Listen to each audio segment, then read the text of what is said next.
Bonjour mesdames et messieurs, je suis tout à fait ravi de vous retrouver dans cette nouvelle édition dans votre émission quotidienne Midi au Caire. Comme vous savez, pendant cette édition de vendredi, nous essayons de jeter un coup d'œil ou même nous essayons de vous présenter un résumé des grands événements qui ont marqué que ce soit la scène politique, économique ou même celle du tourisme ici en Égypte durant les derniers jours.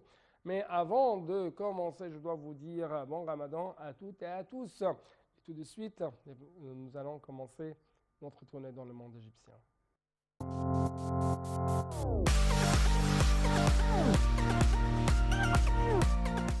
Donc, encore une fois, bon Ramadan à toutes et à tous. Et à cette occasion, on trouve que le président Abdel Fattah el-Sisi a présenté ses vœux au peuple égyptien, aux deux nations arabes et islamiques à l'occasion de l'avènement du mois sacré du Ramadan.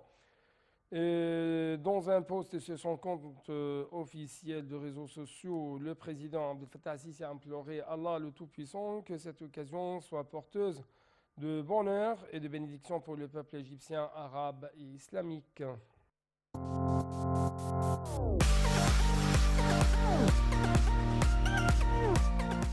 Au niveau africain, le ministre égyptien des Affaires étrangères, M. Sameh Shoukry, affirmé au secrétaire général de l'ONU, Antonio Guterres, le danger des mesures unilatérales que continue l'Éthiopie à prendre pour un deuxième remplissage de grands barrages de la Renaissance à Gerd, sans parvenir à un accord et leur impact sur la stabilité et la sécurité de la région.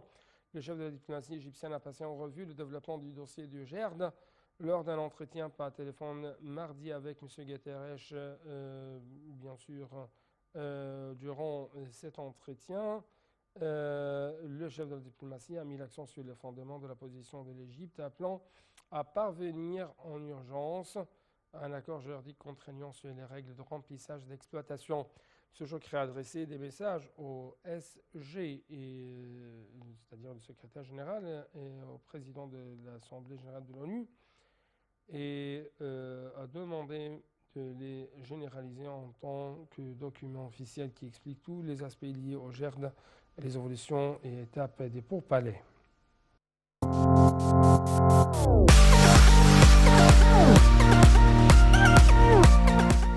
Toujours en ce qui concerne le niveau africain, les efforts déployés de la part de l'Égypte afin de stabiliser, mais aussi de développer notre continent africain tout entier. On trouve que le président Abdel Fattah el-Sisi a donné des directives claires et explicites de répondre immédiatement à toutes les demandes du Soudan, notamment dans le secteur des transports.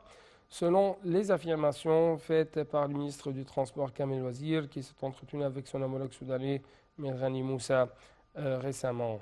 Une voie ferrée entre l'Égypte et le Soudan verra le jour prochainement, selon M. Wazir, qui a indiqué que le ministère du Transport a achevé les études préliminaires et que d'autres études étaient en cours sur le terrain avec l'Université du Caire à cet égard. Les fonds ont été affectés à cette démarche. Le président Abdel Fattah el-Sisi a donné son feu vert pour mettre en œuvre immédiatement tout projet ayant un impact positif sur la relation des deux peuples et leurs intérêts. C'est ce qu'a ajouté M. Wazir dans des déclarations aux médias soudanais. M. Wazir a expliqué que cette visite au Soudan avait pour but d'examiner la coopération et le partenariat entre le ministère du Transport des deux pays et de s'informer des demandes du Soudan dans les différents projets de ce secteur.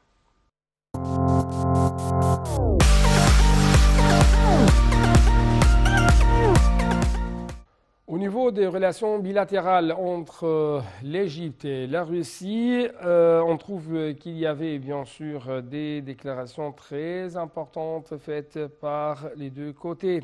Bien sûr, récemment, les ministres des Affaires étrangères égyptiens et russes, respectivement M. Sameh Shoukry et Sergei Lavrov, ont confirmé la profondeur de leurs relations dans les divers domaines et la coordination étroite établie sur les questions d'intérêt commun.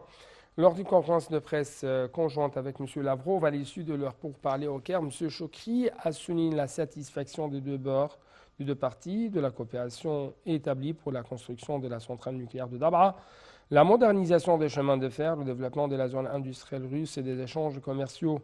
M. Shoukry a dit aussi avoir remercié son homologue russe pour le soutien apporté par Moscou à l'adhésion de l'Égypte à l'Union économique euro-asiatique (UEA). Les deux grands responsables ont par ailleurs évoqué les questions régionales dont la cause palestinienne, l'importance d'établir un État sur les frontières de 1967 et en Jérusalem-Est pour capitale, selon Choukri, qui a fait état des efforts déployés par l'Égypte à cet égard, et du quartet réunissant la France, l'Allemagne et la Jordanie en plus de l'Égypte.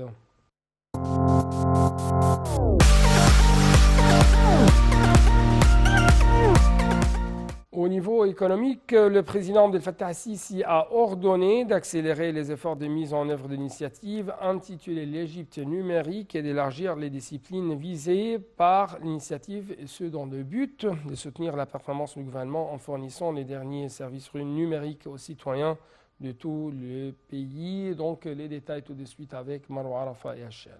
Le président Abdel Fattah al-Sisi a ordonné d'accélérer les efforts de mise en œuvre de l'initiative Égypte numérique et d'élargir les disciplines visées par l'initiative dans le but de soutenir la performance du gouvernement en fournissant les derniers services numériques aux citoyens de tout le pays. Le chef de l'État a tenu une réunion lundi avec le Premier ministre Moustapha Madbouli, le président adjoint de la République pour les projets nationaux et stratégiques Chérif Ismaïl et le ministre des Communications et des Technologies de l'Information, Amr Talat. La réunion a porté sur le suivi des taux de mise en œuvre des projets nationaux dans le secteur des communications et des technologies de l'information à l'échelle nationale, a déclaré le porte-parole de la présidence Bassem Rodi. Lors de la réunion, le ministre des Communications a passé en revue l'état d'avancement de la mise en œuvre d'un certain nombre de projets réalisés par le ministère dans le secteur des communications et des technologies de l'information, a ajouté M. Rodi.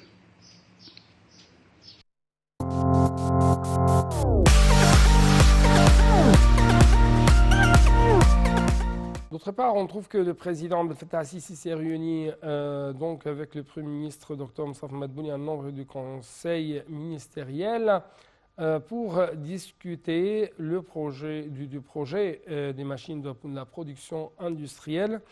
Également, la réunion a porté sur le projet de la fabrication des machines de la production industrielle par la technologie du contrôle numérique automatique. Donc les explications seront toujours avec notre deux collègues Marwa Arafa et Hachel. Le président Abdel Fattah al-Sisi s'est réuni avec le Premier ministre Moustapha Madbouli et un membre du Conseil ministériel. La réunion a porté sur le projet de la fabrication des machines de la production industrielle par la technologie du contrôle numérique automatique. Dans ce contexte, Monsieur le Président a dirigé d'accélérer la mise en œuvre du projet qui soutiendra la stratégie de l'État pour faire un saut qualitatif dans le domaine de la fabrication locale, ainsi que posséder la capacité technologique de l'industrie numérique, avec ses lignes de production reposant sur l'intelligence artificielle et la technologie de l'information. Et Sisi a également exigé de prêter attention au programme de formation des ressources humaines afin de fournir des cadres techniques de haut niveau capables d'assimiler cette technologie moderne étant la base de l'industrie de pointe à l'époque actuelle. Les parties concernées ont présenté au cours de la réunion le projet de la fabrication des machines du contrôle numérique programmées en partenariat avec la plus ancienne expérience allemande et japonaise dans ce domaine, ainsi que l'usage des résultats de ce projet pour servir les objectifs du développement industriel en Égypte.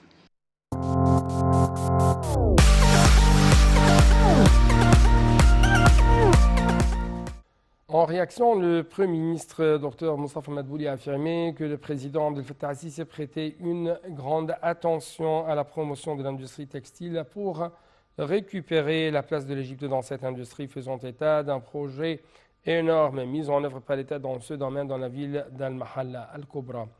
Bien sûr, cette ville se situe au delta du Nil, au sein du delta du Nil, au nord de l'Égypte bien sûr. Lors de sa présidence d'une réunion consacrée au suivi du plan de développement de l'industrie du textile et des filatures et de découragement de la culture du coton, M. Madbouli a ordonné la mise en place de mécanismes d'incitation des agriculteurs égyptiens à cultiver du coton pour doubler la superficie agricole. Pour sa part, le ministre du secteur public des affaires, Hicham Tawfiq, a fait état de la fin, en mars 2022, dans la ville d'Al-Mahalla, de la construction de la plus grande usine de textile et de filature dans le monde, confirmant que cette usine, qui s'inscrit dans le cadre du plan de l'État pour le développement et la modernisation de l'industrie du textile.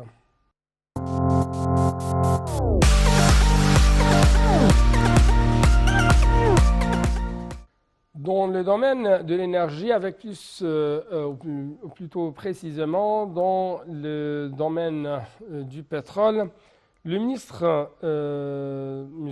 Tariq Al-Molla, ministre bien sûr du pétrole et des richesses minérales, a confirmé lundi que la compagnie Petrojet avait réussi à réaliser plus de 350 projets au sein et en dehors de l'Égypte et conclure des contrats estimés à 53 milliards de livres égyptiennes en 2020, soit une hausse de 15% par rapport à 2019. Lors de sa présidence de l'Assemblée générale de la compagnie pour entériner le bilan de 2020, M. Molla a expliqué que la compagnie est constituée l'aile exécutive du secteur du pétrole pour la mise en œuvre de tous ses projets ainsi que les projets nationaux de l'État. La compagnie, a-t-il dit, a prouvé sa compétence dans la réalisation de tous les projets qui lui sont confiés pour subvenir au plan de développement. Il a salué l'engagement de la compagnie de calendrier des projets au vu de la pandémie mondiale du coronavirus. Pour sa part, le président du Petrojet, Walid Lotfi, a passé en revue le développement de la stratégie d'action de la compagnie en 2020 en fonction des nouveaux changements et de l'émergence du coronavirus, en adoptant de nombreuses mesures rapides et complètes et des plans alternatifs pour faire face aux nouveaux défis.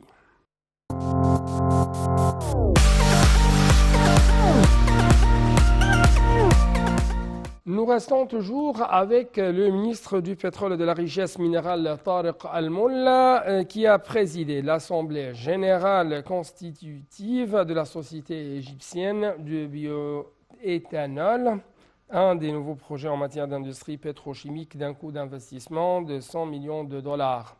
Dans une déclaration faite mercredi, M. Molla a affirmé que la société serait mise en place sur la terre de la holding de pétrochimie au port de Damiette d'une capacité de 100 000 tonnes par an.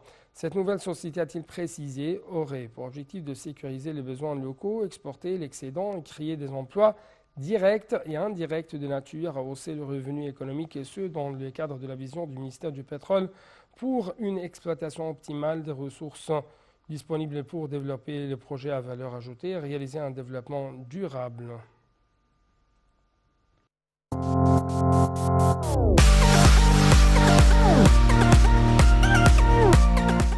Passons donc, chers téléspectateurs, à la fabrication de la voiture électrique Nasr E70 qui doit démarrer à la mi-2020 selon bien sûr les déclarations mais aussi les affirmations du ministre du secteur public des affaires, Hicham Tawfiq. En fait, bien sûr, ces déclarations ont été lancées à partir de mardi dernier. Ce véhicule pourra être ravitaillé par des chargeurs à vitesse différente et une fois rechargé à fond peut parcourir 400 km, a fait savoir le ministre, ajoutant que pour un trajet de 300 000 km, la E70 économiserait à comparer avec une voiture roulant à l'essence à indice d'octane 92, l'équivalent de 200 000 livres égyptiennes. Le chargeur le plus long est un domicile d'une capacité de 2,3 km par heure fourni avec la voiture et n'ayant besoin d'aucun aménagement particulier pour fonctionner. Un deuxième d'une capacité de 7,3 km nécessite une prise de 30 à 40 ampères et un troisième capable de charger la batterie de la voiture en 6 ou 7 heures, c'est ce qu'a fait savoir Tawfiq. Le deuxième type de chargeur, le plus commun dans la plupart des stations du monde, est d'une capacité de 22 kilowatts par heure et peut ravitailler la voiture en 4 heures, a-t-il poursuivi. Le troisième type de chargeur est d'une vitesse de plus de 50 kilowatts par heure et capable d'alimenter la voiture électrique entre 30 et 40 minutes, mais ne peut être utilisé qu'en cas d'urgence dans les villes ou sur les autoroutes, car son usage continu réduit la durée de vie de la batterie sur le long terme et son coût équivaut au double ou au triple des deux premiers types chargeurs, selon les explications.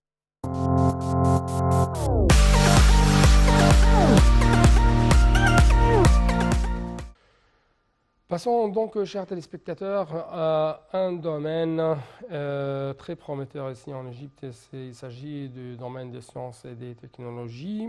À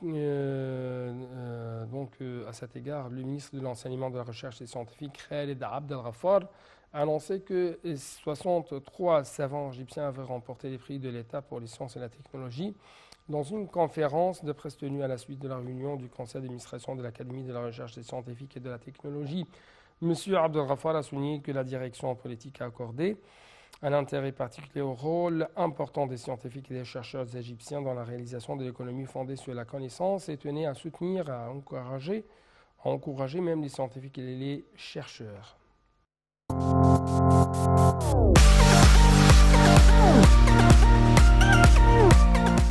Donc, passons très rapidement à un autre domaine. Il s'agit du tourisme et de culture. Mais cette fois-ci, on trouve que l'hôpital de Karnak sera une destination importante pour le tourisme médical. L'information avec plus de précision. L'hôpital international de Karnak dans le gouvernorat de Luxor deviendra une destination importante qui accueillera les visiteurs venant en Égypte pour le tourisme médical. C'est ce qu'a déclaré lundi la ministre de la Santé et de la population Hala Zaid qui a inspecté l'hôpital. Selon le porte-parole du ministère de la Santé, Khaled Megahed, Madame Zaid a inspecté le nouveau bâtiment de l'hôpital international de Karnak qui a été construit pour un coût de 230 millions de livres égyptiennes et qui abrite 4 services destinés au tourisme médical. Madame Zaid a loué le niveau d'équipement et la conception des 4 services qui offriront des services médicaux dans le cadre d'initiatives sur le tourisme médical. C'est ce qu'a signalé M. Megahed, ajoutant que la ministre a remercié le personnel de l'hôpital pour les efforts et les services faits durant la pandémie du coronavirus.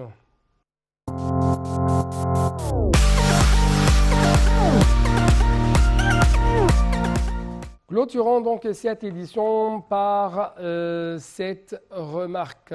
Par cette recommandation plutôt proposée par le Mufti d'Égypte. Cheikh Shawqi Alam a appelé à bénéficier du mois béni de Ramadan, à améliorer le comportement, procéder à une thérapie de l'âme et travailler assidûment. Le Mufti d'Égypte, également président du secrétariat général des autorités et organes des fatwas dans le monde, a déclaré mardi que le mois béni de Ramadan était celui du pardon, du don, du soutien et du secours de la part d'Allah. Le dignitaire a appelé les fidèles à accueillir le mois béni et reconsidérer leurs conditions de vie, considérant le mois comme une grande chance pour faire une sorte de thérapie de l'âme pendant ce mois sacré.